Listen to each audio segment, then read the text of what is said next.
एक लंबे समय पहले एक गांव में आनंद, उसके माता पिता जानकी और रमैया, उसकी पत्नी नर्मदा और उसके बेटे नानी के साथ एक छोटे घर में रहता था। आनंद नौकरी करके आए हुए पैसों से अपना घर चलाता था। जानकी उसकी बहू नर्मदा से सारे काम करवाती थी और उसे हमेशा ताने मार मार के दुखी करती थी, मगर नर्मदा उसे कुछ ना कह के चुप बैठती थी। ऐसे कुछ साल बाद आनंद अपने नौकरी से कमाए पैसों को बचा बचा के एक बड़ा नया घर खरीदता है। आनंद के खरीदे हुए नए घर में बहुत समय से एक भूत रहती थी। ये बात आनंद को नहीं पता था और इसीलिए वो घर खरीदता है और उसके आसपास खाली रहने के कारण दिखने में बहुत शांत सा माहौल था और जानकी में कोई बदलाव नहीं आया।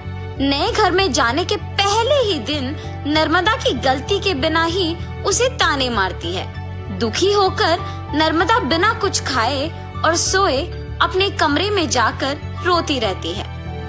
तब उस घर में मौजूद भूत नर्मदा को रोते हुए देख उसके पास आती है।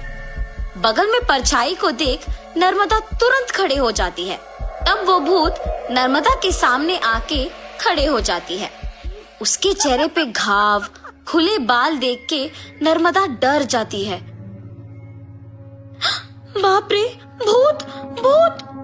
डरो मत, मैं तुम्हें कुछ नहीं करूंगी। तुम हमारे घर में क्यों आई हो? तुम लोग ही मेरे घर आए। ये तुम्हारा घर है? हाँ, ये मेरा घर है। इसी में मैं मर गई। मेरे मरने के बाद ही तुम लोग यहाँ आए। ऐसे कह के अचानक नर्मदा में घुस जाती है। हा हा हा!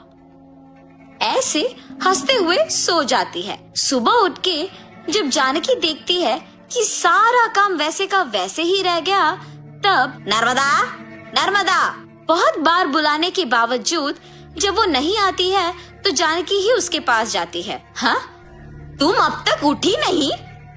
नर्मदा नर्मदा उठो! जानकी पास आके बुलाने पर नर्मदा जाग उठती है। उसकी आंखें बहुत लाल और डरावना दिखने के बावजूद जानकी उस पर ज्यादा ध्यान नहीं देती है। उठ गई? जाओ, जाके सारा काम करके चाय बना के लाओ।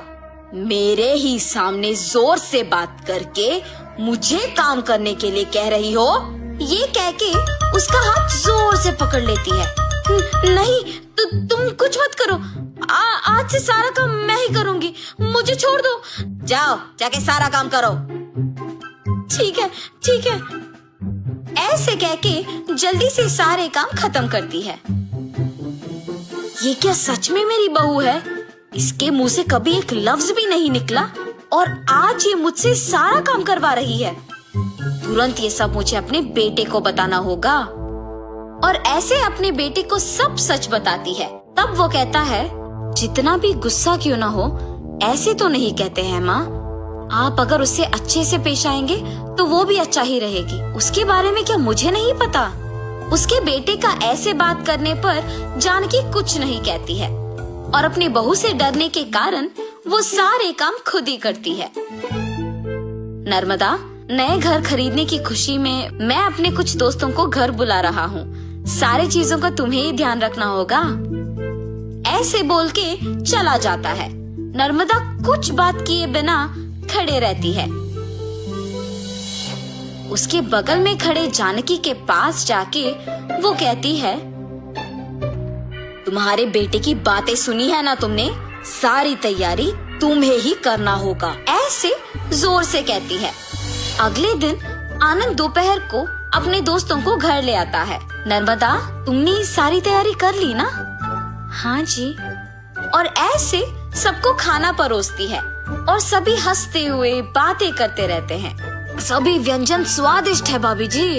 हाँ, मेरी पत्नी के हाथों में जादू है। आनंद, तुम्हारा घर भी बहुत खूबसूरत है यार। चारों ओर खाली और शांत है। इस घर को देखते ही पसंद आ गया मुझे, इसीलिए इसे बचाए हुए सारे पैसों से खरीदा हूँ। अब इस घर का मालिक मैं हूँ। ऐसे आनंद कहता है।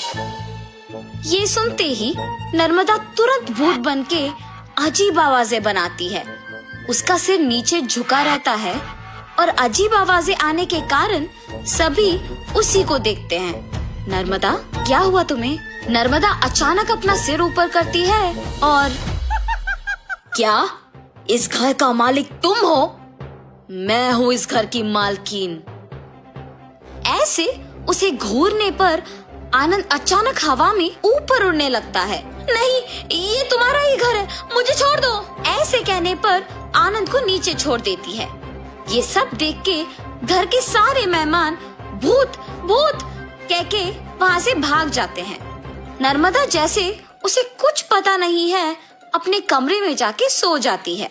आनंद, कम से कम अब मेरी बातों का यकीन करोगे तुम? तुम्हारी पत्नी में भूत घुसी है, भूत। देखो आज उसने क्या कर दिया।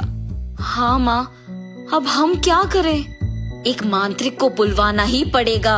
हाँ ठीक है माँ, कल उसी के पास जाएंगे। और ऐसे जब सब बैठे हुए थे, नर्मदा आती है और सभी डर जाते हैं। तब उन्हें देख कहती है, क्यों सब मुझे देख के डर रहे हैं? क्या हुआ तुम सबको? कुछ नहीं। अब आप तो कुछ भी कर सकते हो ना। क्या करना है मुझे? मैं जो बोलूँगा तुम नहीं कर पाओगी। मैं नहीं कर पाऊंगी? पहले बोलो। अच्छा, क्या तुम इस बोतल के अंदर घुस के वापस बाहर आ सकती हो? इतना ही, और मैं ये नहीं कर पाऊंगी? देखो। ऐसे बिना कुछ सोचे समझे नर्मदा में घुसी आत्मा अचानक उस बोतल में घुस जाती है और तुरंत जानकी उस बोतल का ढक्कन बंद कर देती है। भूत को मैंने इस बोतल के अंदर बंद किया है, अब इसे गांव के अंत में फेंक के आना होगा। और ऐसे उस बोतल को गांव के एकदम अंत में फेंक के आ जाती है। तब से जानकी अपनी गलती सुधार के अपनी बहू को ताने मारना बंद कर देती है। भूत के चले जाने पर सभी उनके नए घर में खुशी से जीते हैं।